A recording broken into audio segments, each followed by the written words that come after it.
no filter in sight. Jason's got the insights, always gets it right. Sean's the wild card with a laugh in the night. On FolkLOOR, they banter about the latest fight. FolkLOOR podcast, stories non-stop, entertainment, gossip, and tech's new crop. Loud opinions, like a punk rock bob. Marcus, Jason, Sean. Hey everybody, welcome back to another episode of the FolkLOOR Live Podcast. Today we're going to be talking about something that I actually haven't really paid much attention to in years, which is the WWE. The WWE. But with me, of course, is Sean Voyage and Jason Folding Chair Farley. I get that reference. You do now. I do now. Jason is joining us from the bathroom of an airplane.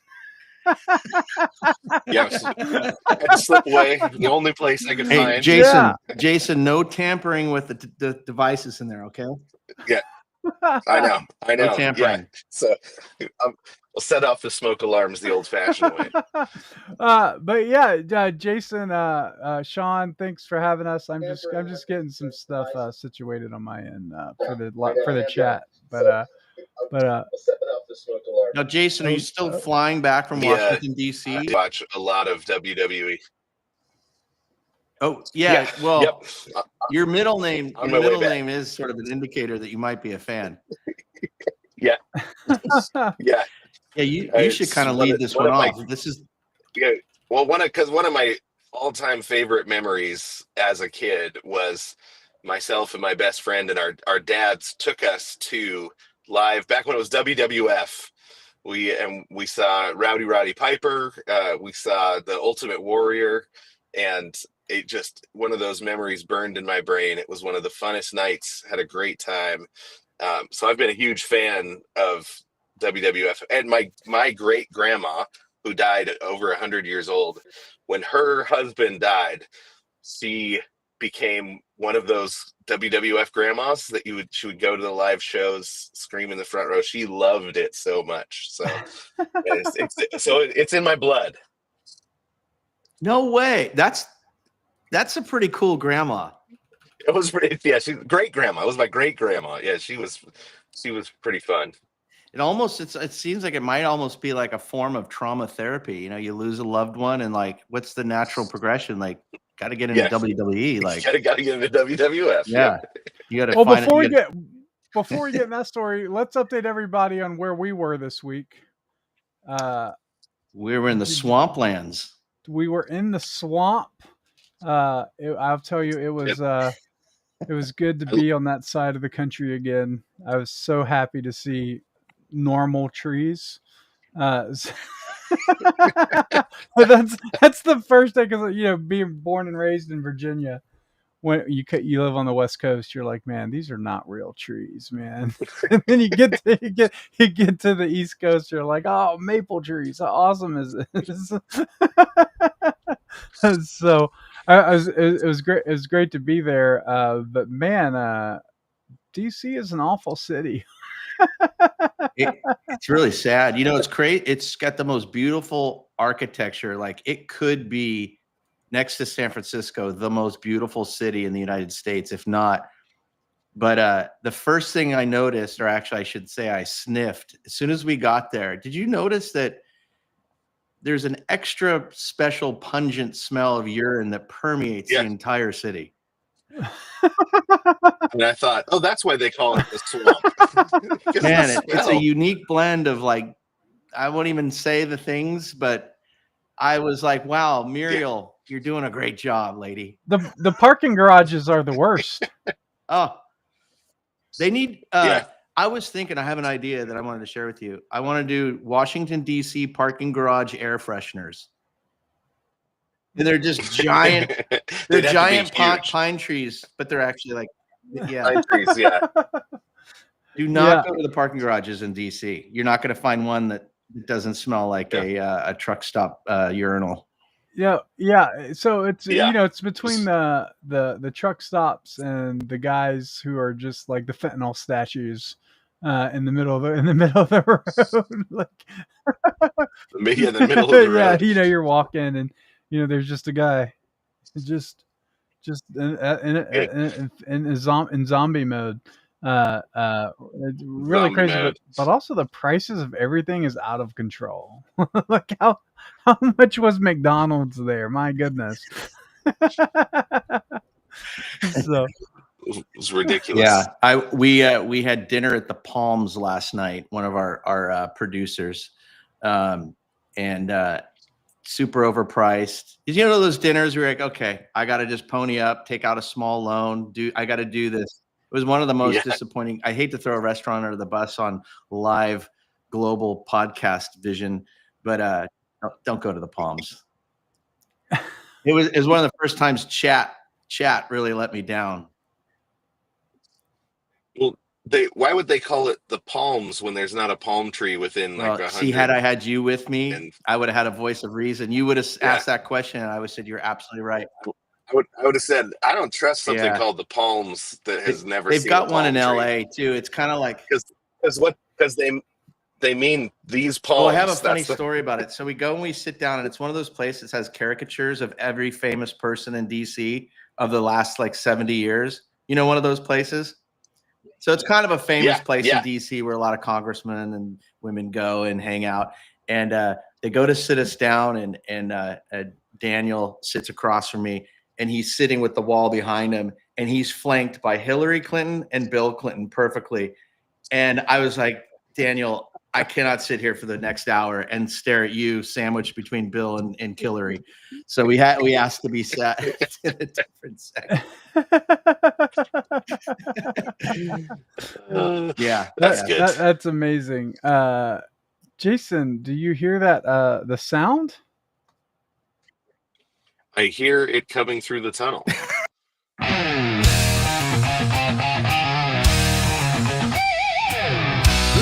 and gentlemen, it's that time again. It's time for Jason's Trivia Lesson.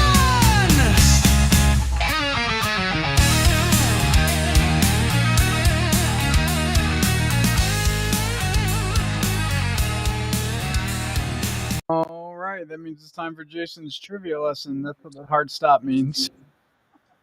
Live and direct from Delta Flight 486 in the rear cabin bathroom. Yeah. So this one may be a tad more obscure. I don't know. We'll find out. Wait a minute. So, it's not even possible for you to get more obscure than any of the other previous trivia lessons. I know that's a great tee up. Okay.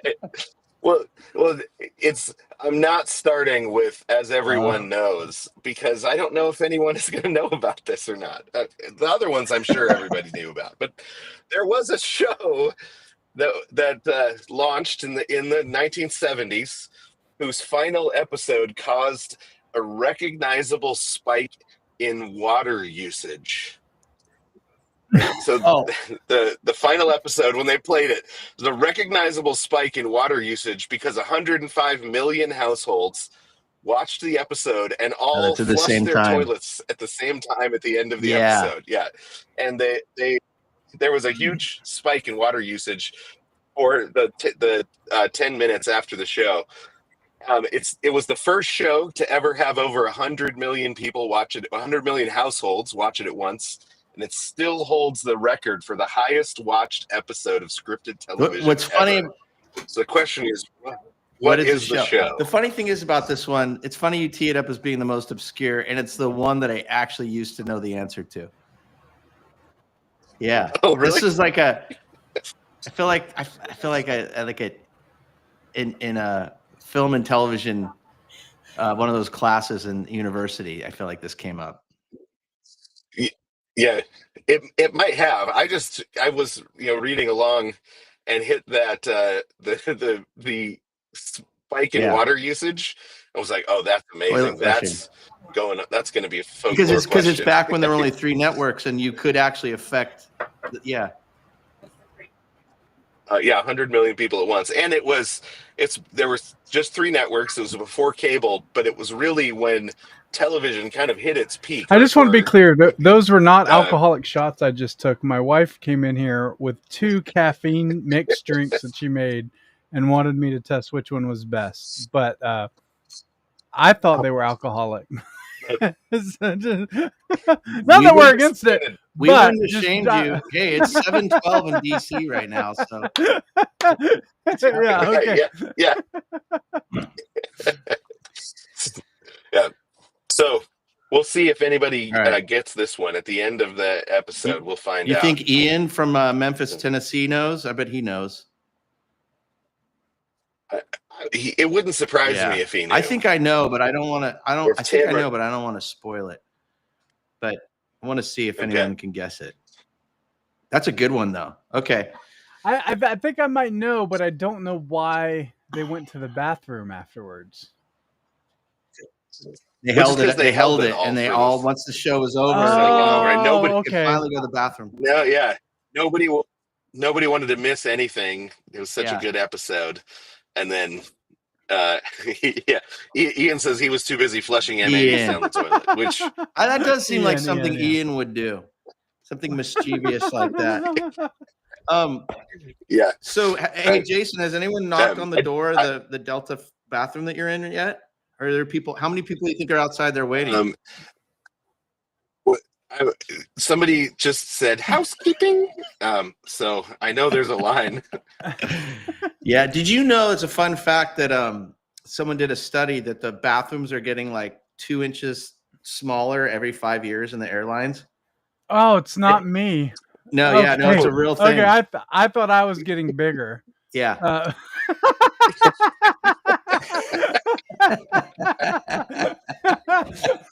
You never know. That's a mind trick. You know, it's a side. Yeah. No, but they have. I think the averaged width now is 17 inches or something. It's some crazy number. It's yeah. It's not you. That's crazy. That's larger than my average. It's kind of like the scene in Star Wars where with the trash compactor. It's just you and Leia and that weird trash monster just getting squished. This, by the way, is the drink that my wife came back with. I don't know what it is, but it's some sort of fruity caffeinated thing with 5-hour energy in it. So it's pretty nice. She is so nice, by the way. That is so nice. I'm telling you, she could make so much money with like these sort of like 5-hour energy drinks. There's like real pieces of fruit in it. Okay. Unbelievable. It's not looking super low calorie, but is that just what I don't think that's even considered. That was a good yeah, it's I think we choose flavor in this house. I like that. Speaking of low calorie diet, what's the lead in on the WWE? There's a big story so there. let me share this real quick. This is from the Wall Street Journal. Did I just share myself? We did share ourselves. Hold on. Hello. Oh, that's nice. Those were real people, by the way. Ian, that's a good guess. The last episode of Little House on the Prairie. That's a good guess, but that wasn't it. I remember as a little kid, I was a total detail guy when I was a little kid. I remember watching an episode of Michael Landon. They're like on the covered wagon and they're going through the prairie. And then I could see just the jet stream of like a 727 in the sky. And I was thinking, I didn't know they had jets back then. I loved that show. Did you you guys are probably a little young for that show. I never watched that. You didn't miss anything really. Except for Landon had that. Hey, real quick, Jason, remember I told you my theory about in the 70s, all the shows that were period piece shows, all the actors still had 70s hair, like Happy Days, all of them, right? MASH. No one had the haircuts of the era, and that was another one. Landon had the biggest, he could have been like the drummer roadie for like Steve Miller Band or something. The guy had disco hair. If you saw any photos of someone in those days in America, no one had that hair. It was the kind of hair that you blow dry. Like no one had blow dryers on the prairie. Yes. What's great is Ian, who just says that's the show that taught me not to be a farmer. Great comment. Good point. I'm Yeah. with you on that one. Ian he worked on the new WWE TV show Young Rock. Oh, he did. And He was stunt coordinator. and here we are. He did. Now he's stunt coordinator, and here we are talking Hey, that's WWE. pretty cool. So We Look need at to have, that. we need to have Ian on as a guest. Okay, So let me get to this.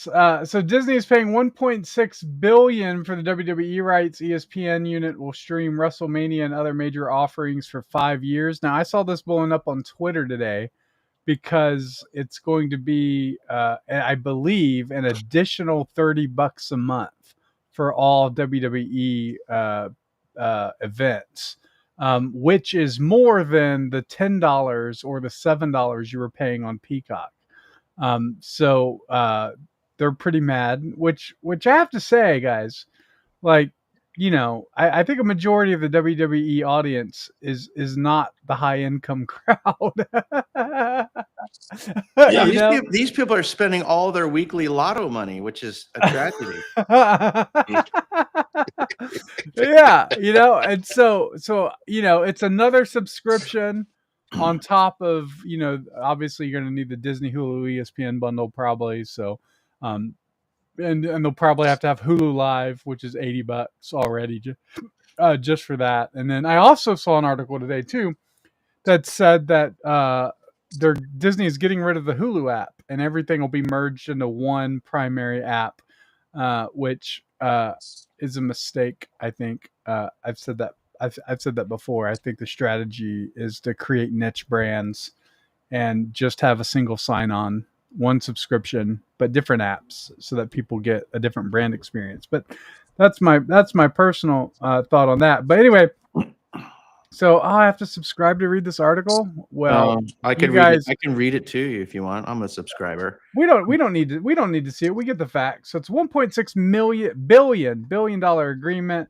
for 5-year streaming rights, which is actually $100 million more than Paramount paid for South Park, by the way, for a 5-year term. So that's interesting. Yeah, it is. Yeah, it's an interesting comparison. Hey, I have a question for you both. You both probably know the answer. With the demo, I'm like, is someone who's the average 22-year-old kid, is he really into WWE? I mean, it seems like more of a Gen X boomer audience, but am I wrong on that? Well, I don't know, because they have one of their big stars is Logan Paul. So you know, big YouTuber, and then so that's a great question, because I was asking that exact same thing, and I watched on Netflix on the airplane to DC. I watched, and when I say watch, I mean I binge watched and didn't pay attention to anything else. It was amazing. The new show on Netflix called WWE Unreal, and it is actually, I found out at the end, executive produced by Peyton Manning, which explains why it felt like I was watching an NFL Films documentary.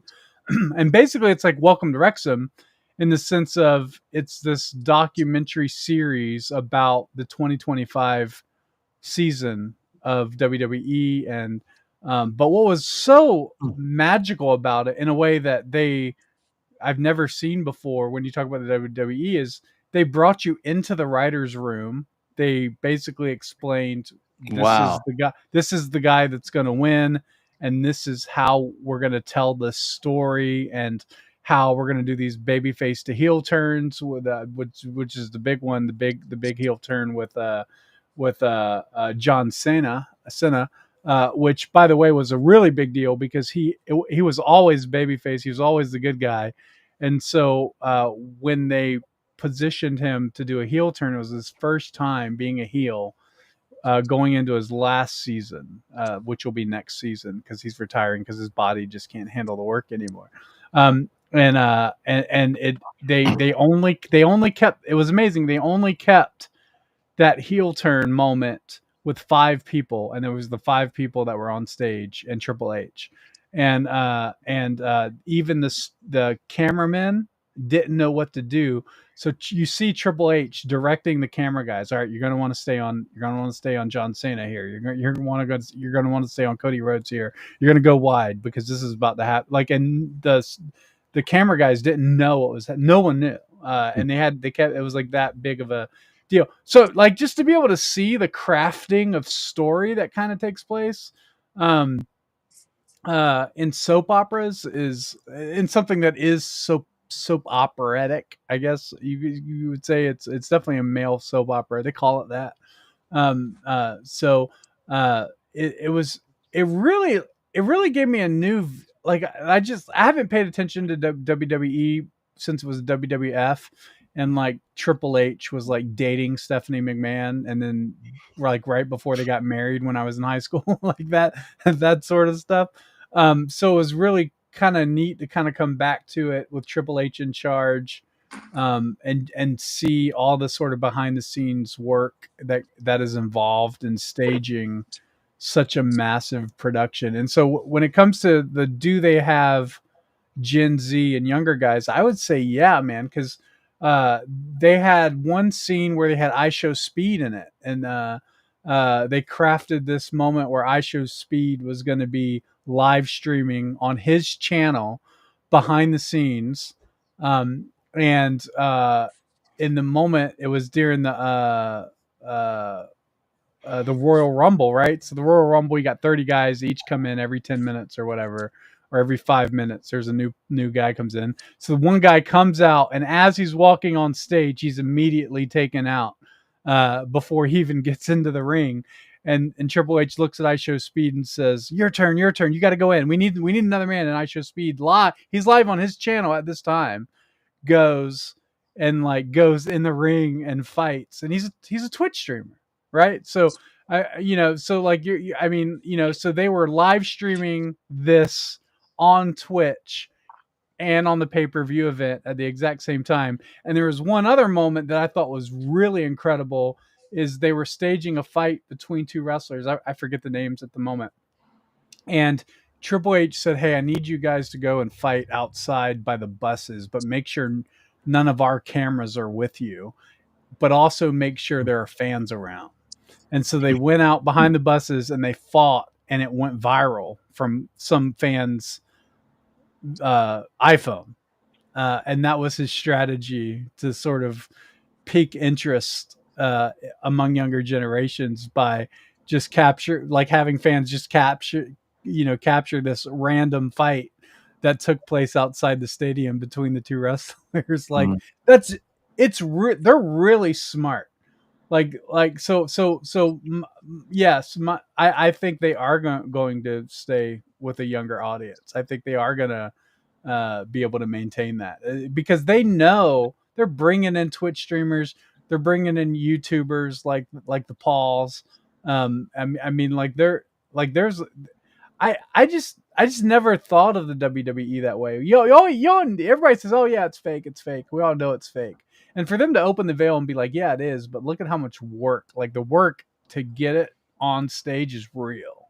And of course the physicality and the fights are like legitimately dangerous. When the most surprising thing to me was like how when a big stunt is done, they like lay on the floor and like they're not moving, and so nobody knows if they're really injured or they're playing around. So they always have the referee who has the earpiece back to the gorilla position, and so the referee always runs up and he's given like a code, or so he knows from the wrestler that everything's good and he's playing. And then if he's really injured, the referee can signal to bring in the medics and whatnot. But it was unbelievable. It was unbelievable. This documentary series. So I would recommend it. So anyway, that's my thoughts on it. And I think I think the reason that the WWE, WWF, now the WWE, the reason that it lasts so long is because they really do. They really understand that fundamentally people are there for the story that they're being told, or that's what's fun about it. And so I'm curious with the move to Disney if they're going to be able to win the next audience, if that gives them a platform where the next generation actually is, to be able to draw in that next younger generation. I mean, I remember going and watching it live when I was young and seeing George the Animal Steele. I remember when he cheated during the match, and you see it and how everybody's booing, and you can't believe that he's getting away with it. And even though it's not real, the story is so well crafted and well done that they just make it an incredible amount of fun. I just want to apologize for the clickbait title, by the way. Clickbait title. They didn't buy WWE. They brought WWE. They did. You're right. Fact check next time. I typed it really fast. We were kind of late, so I just typed in Disney buys WWE as the title. You're right. But thank you, thank you, Film Watcher 96. I wish I was smart enough to do good clickbait titles. I was just fast. Yeah. I thought it was supposed to be a question mark behind it, but anyway. But this is how it starts. Yeah. Well, so you get one successful clickbait and you get I know, man. Next I know. Would you have clickbait. commented if it wasn't a clickbait title? We're just keeping you on your toes. Yeah. So Ian, who is a stunt coordinator, says, I confirm all that about WWE and how dangerous some of the stunts are. I got to work with Chavo Guerrero on Young Rock, third generation in a wrestling family. Dude, it's insane, man. There was like several scenes in WWE Unreal where like one of the stunts was, I think, Cody Rhodes on a ladder, and like he got thrown down head first onto an aluminum ladder, and he stands up and just drops dead, and like everyone like in the control room just stood up, and like they were like, get a ref to him, because nobody knew. And he faked that fall like he was dead so real that he really got hurt from that too. Like he had a neck brace on for a week afterwards. So so it's insanely dangerous, and it just destroys your body. It is probably one of the hardest acting gigs you could probably get, like in entertainment. I'm sure there's not a more physically taxing acting gig, and I think that's one of the things that it's easy to forget is these are like highest level athletes in the world. And a lot of them are also really good actors. Like they're really smart, really good actors. And you look at a guy like Triple H, and he is an expert in story theory, an expert in crafting narratives. So what goes into it, I find it really impressive. And I'm glad Vince McMahon is gone, because Vince McMahon was also a perv.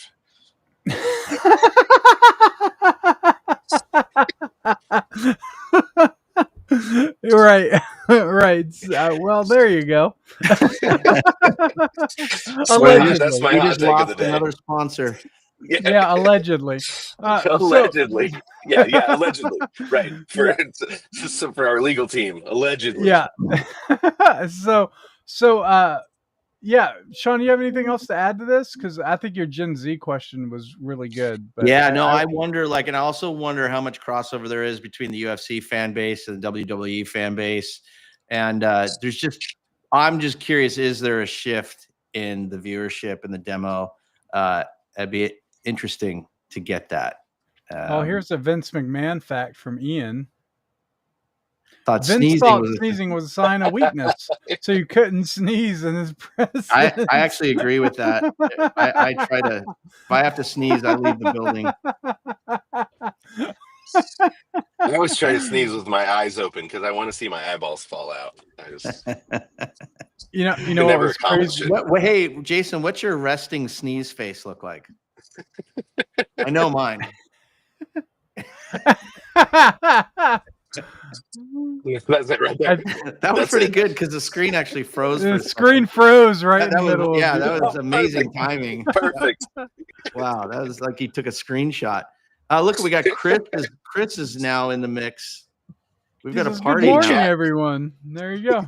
So Yeah, good morning. Good morning. No, I love hearing this stuff. I think it's fascinating.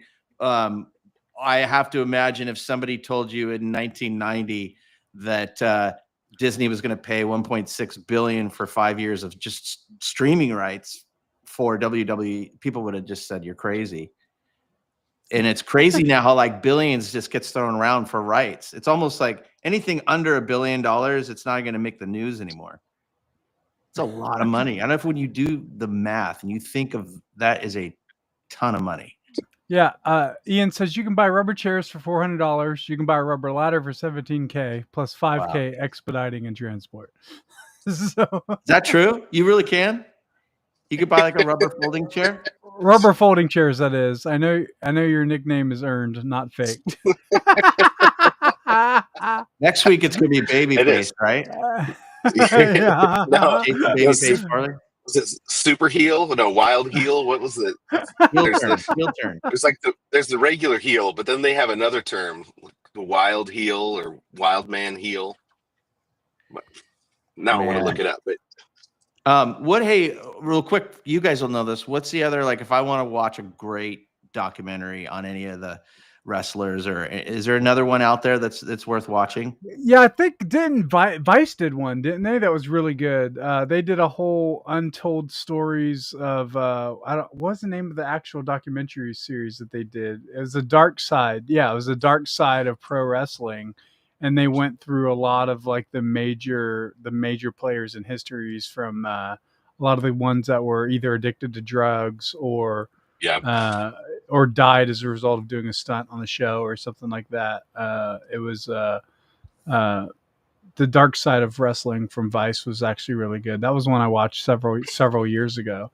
But yeah, I haven't watched. I watched a little bit about the Vince McMahon documentary they did on Netflix, and I didn't get really past that too. I just forgot about it and never went back to it. But I guess they were filming that with Vince prior to the allegations that came out, and then so that shifted the whole tone of the series. You talk about getting the documentary lottery.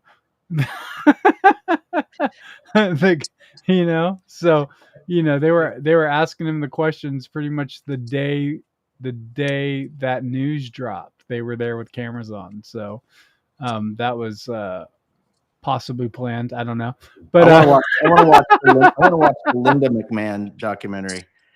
Oh yeah.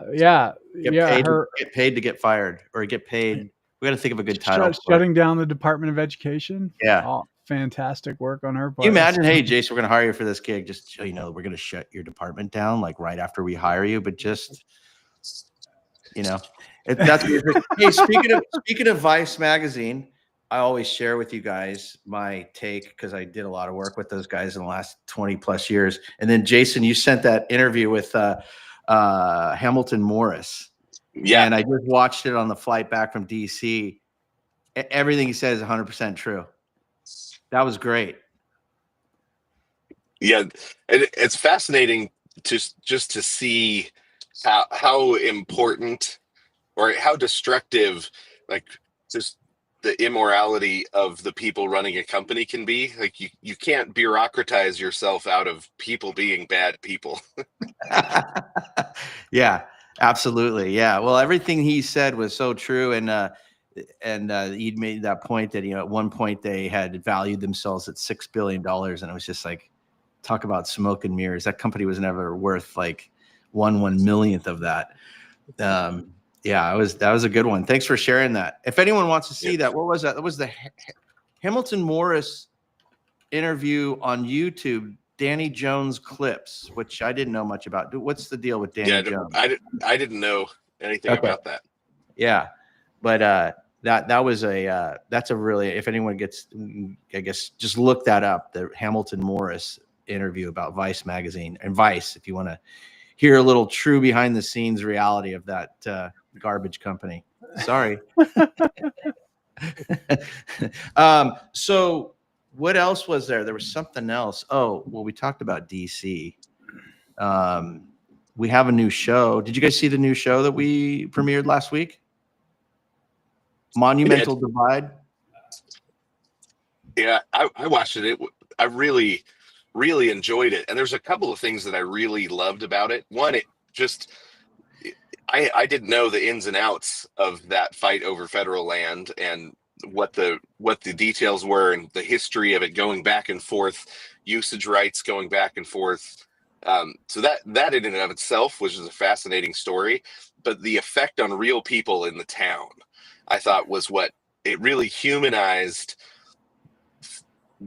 the effect that federal decisions make.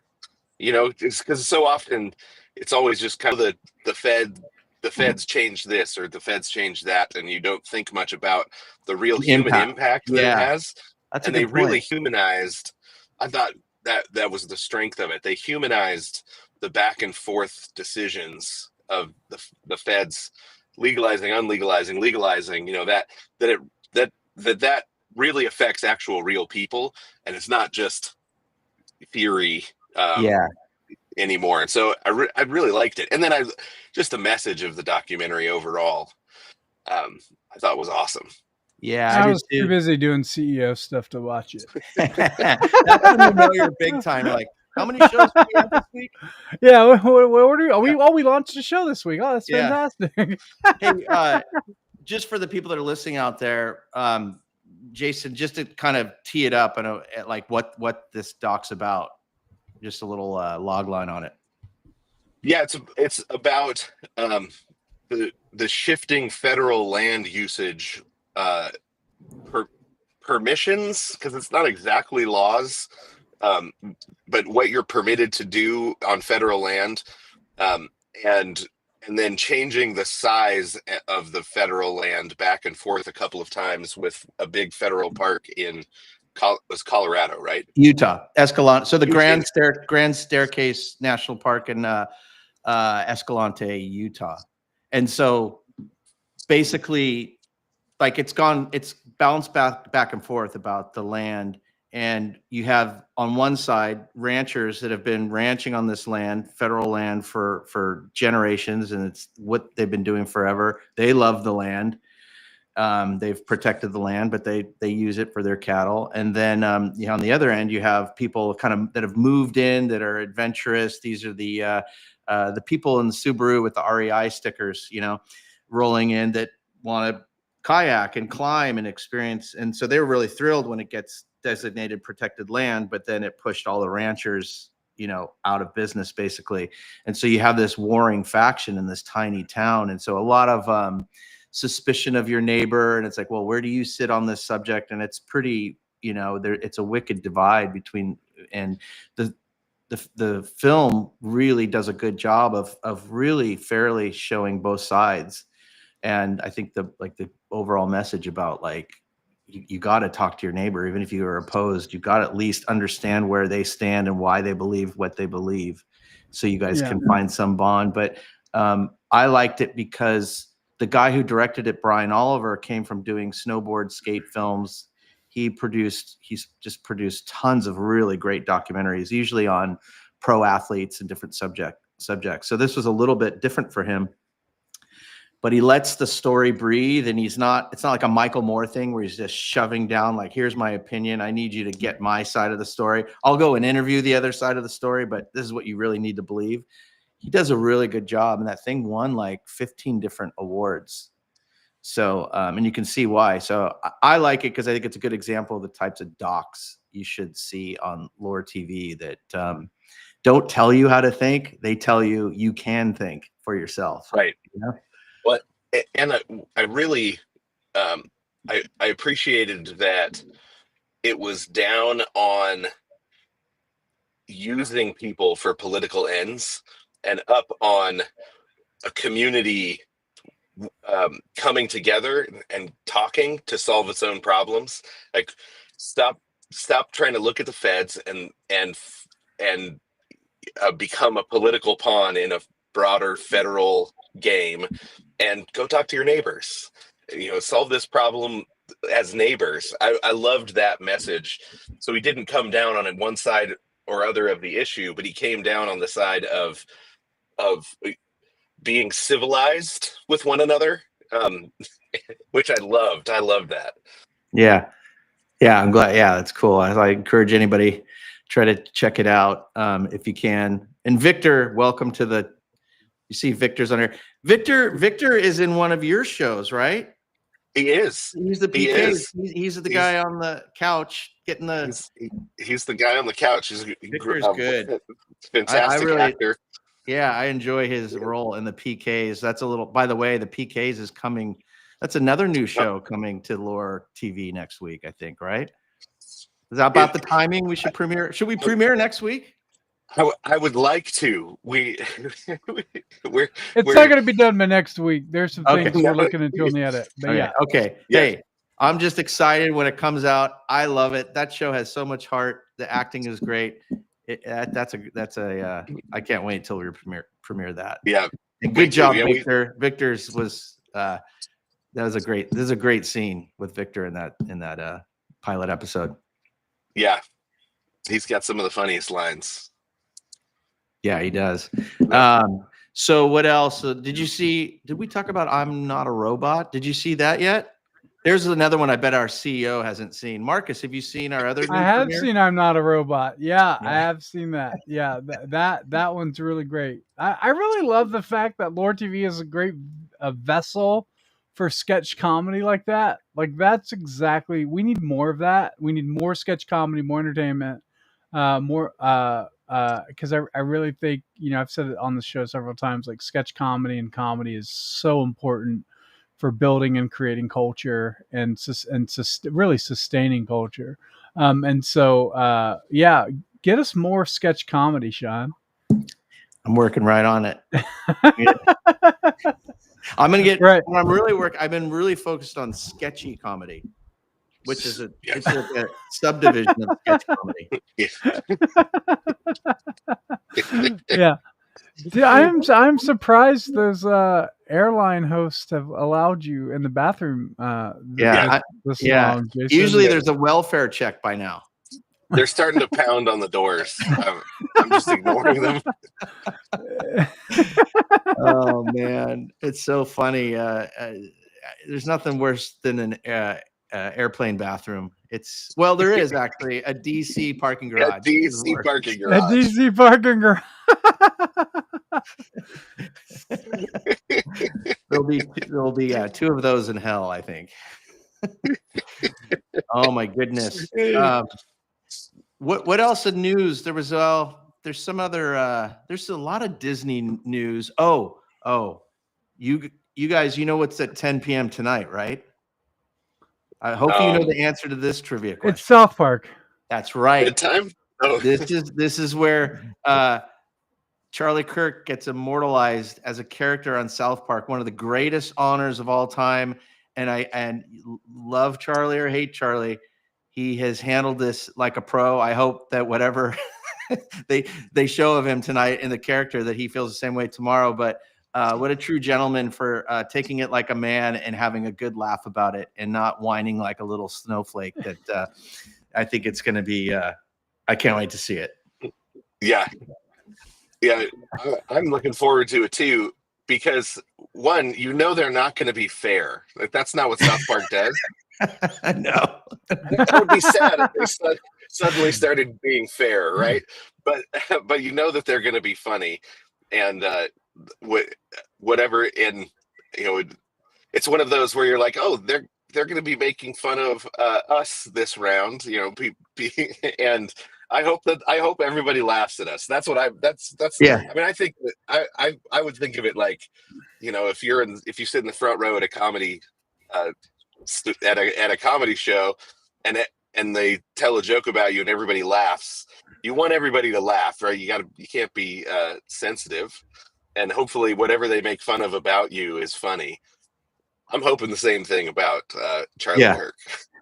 Yeah, I think so. It's gonna be funny. Whatever it is, I think it's gonna be funny. But yeah, I'm actually it's gonna be appointment television. I haven't had appointment television in a long time. So Yeah, well, here's some good news. They're working on the 15th Air Bud film. So Wait, that's been announced. So I knew there was one, so there's 13 I missed, I think. 14, you've missed 14. Well, no, because they're working on 14, right? Yeah, that's No, they're working on. variety. They're working on 15. Oh, sorry, They're working on 15. Yeah. Yeah. So, I saw the first one. Air Bud did make it to space, didn't he? I'm sure Yeah. Air Bud has been everywhere. Here's a trivia question: how many actual dogs has it taken to make the whole Air Bud series? Because the first one died like on Air Bud 4, I think, or before Air Bud 4. So how many actual dogs have played Air Bud? It's like how many Lassies have there been? Yeah. Do you really know the answer to that? Because that's impressive. That would be, but that could be your next. Well, we're giving the fans time to prepare. Yeah, too much time. They'll be looking for the answer while they read the news. Yeah. Okay, so Air Bud, when's that come out, Marcus? It's just been greenlit, so there's no release date yet. And then one more news. James Cameron says there's danger of a Terminator style apocalypse happening if you put AI together with weapon systems. He's not wrong. Can I throw that in the Captain Obvious department? Yeah, right. Thanks, Jim. I appreciate it. Thanks for the heads up. One of my favorite sci-fi series from the 60s and early 70s was that exact story. It's called The Berserker by Fred Saberhagen. They send an A. That is so great. I love you just roll that off. Oh yeah, Fred Saberhagen. Seen all this stuff. Great. It's a great in it, but it's a war between two planets, and they create an AI weapon system, and they send it against the other planet and tell it to kill all life. And it goes and it kills the whole planet, then it turns around and it kills them. It's great. It's a great book. By the way, had that been a pitch, just the way you delivered it with the laugh and the Delta bathroom, I would have been, I'm in. Just I know. Let's do it. It's a great. So yeah, we've been worried about that. I've been worried about that since I was young. Well, oh my goodness. Well, thanks James Cameron for just really opening our eyes. Yeah. What to be afraid of. What else does James Cameron have to say today? Well, I have something from Bob Iger, and it says Disney's boss Bob Iger says, "Is he still the CEO? Did he just took over? He took over the other. He never really relinquished it, did he? But Disney's boss Bob Iger says creating new IP is of great value, but there's no priority among sequels, remakes, and originals.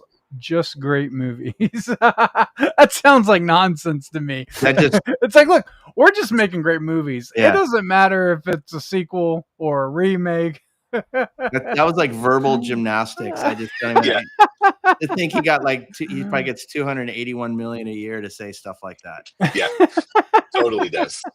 Oh my goodness, totally does. Yeah, I've never been. Well, that's not true. I was gonna say I've never really been a fan of the Disney CEOs, but have you guys seen a really great new IP movie this year? That's a really good question. No, but I did watch Napoleon Dynamite last week, and it is one of the greatest American films ever made. Just want to 100%. No question. Yeah. You're not going to get a debate from that. Man, that's such a that thing stands the test of time. Right, it does. It does. Yeah.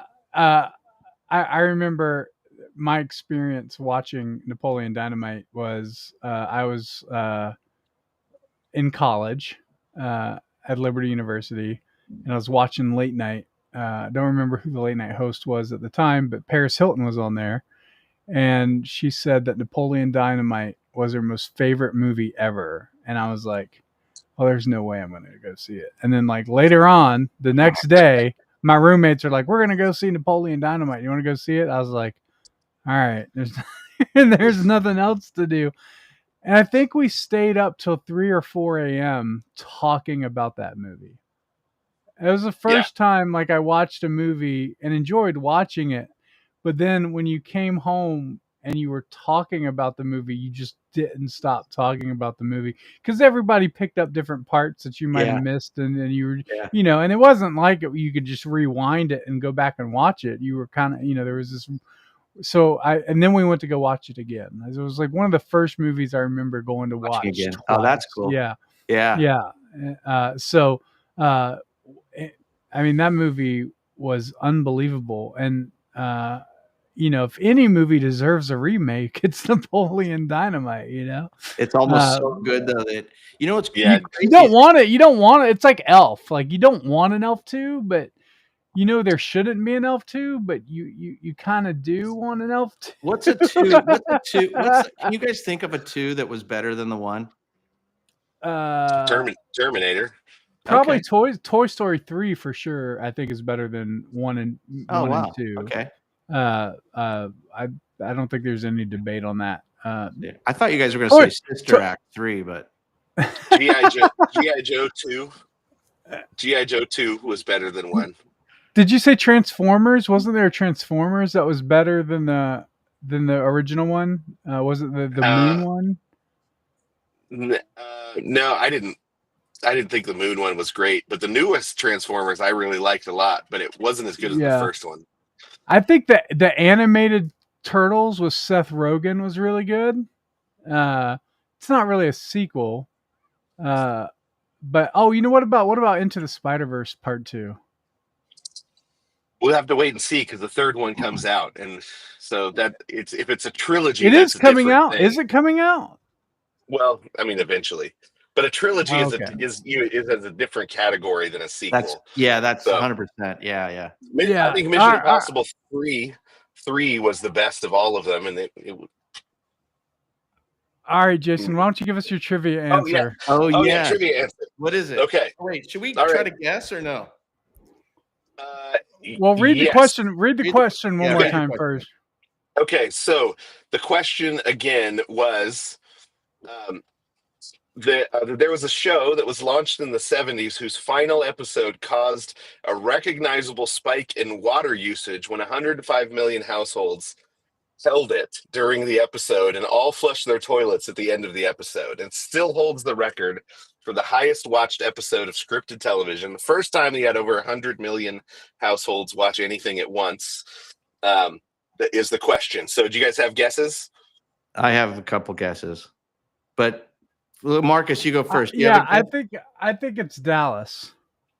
That is actually what I would have expected as well, but it's not Dallas. It's not. Well, Dallas.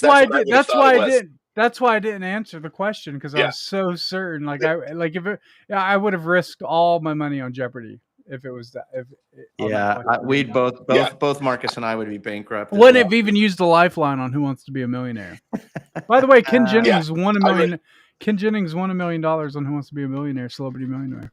He's one of the third celebrity to do it. So Jeff, Marcus, and Sean all think it's Dallas. I thought it was Dallas as well. So the next two were Happy Days or MASH. It has to be MASH. MASH had like a Super Bowl level ratings. Yeah, it was MASH. It was the final episode of MASH. Yeah, that would have been my second. That would have been my second guess. My first guess would have been Dallas as well, because people still say I actually just 2 weeks ago saw a shirt. Who shot JR? The guy who shot JR? Who shot JR? Yeah. It was an OG. Was an original like version of that shirt, or do you know? I don't know. I love to have wondered if they had picked it up at Hot Topic or something, because that's a good shirt. Yeah, it probably was Hot Topic. Yeah, that is a good shirt. You're right. MASH was the 80s. That was the trick question, because I said it started in the 70s. But it started and ended in the 70s. No, it ended in the 80s. MASH right at the beginning. Right at the beginning of the 80s. Yeah. Oh, I could have sworn MASH ended right at the tail end, so I would have gotten that wrong too. I didn't know MASH dripped into the 80s at all. Yeah. Imagine No. not being able to go to the bathroom and just pausing your TV. What primitive technology was that? You couldn't pause or fast forward commercials or insane. So, all right, I think our band has a song for us. They do. Oh wow. All That's right, good let me because you're pull- just about to land, right, Jason?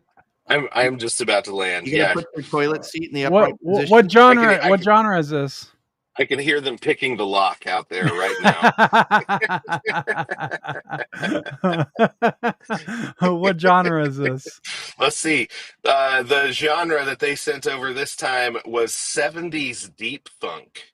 All right, let's see if they get the lyrics more dead on this time. They've been too smart and not A precise. little too clever, yeah.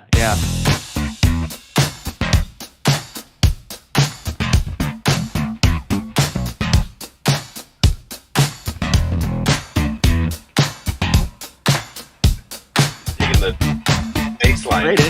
Great intro. Right out on the screen, all the choppers humming. Mash in the jungle, the laughter keeps coming. Doc with a martini, got no time for running. War is a mess, but the jokes keep stunning. Say what? Hawkeye's got the scalpel, swinging like a blade. Life's a sitcom, even when it fades. Prime time, oh prime time, don't turn that down. Don't do it fake or real. Yeah, no, it's different. Marcus The doesn't lyrics- like whenever Marcus brings the volume down early. Yeah, that's right. Yeah. In here, I'm like, Groove got us dancing in the house.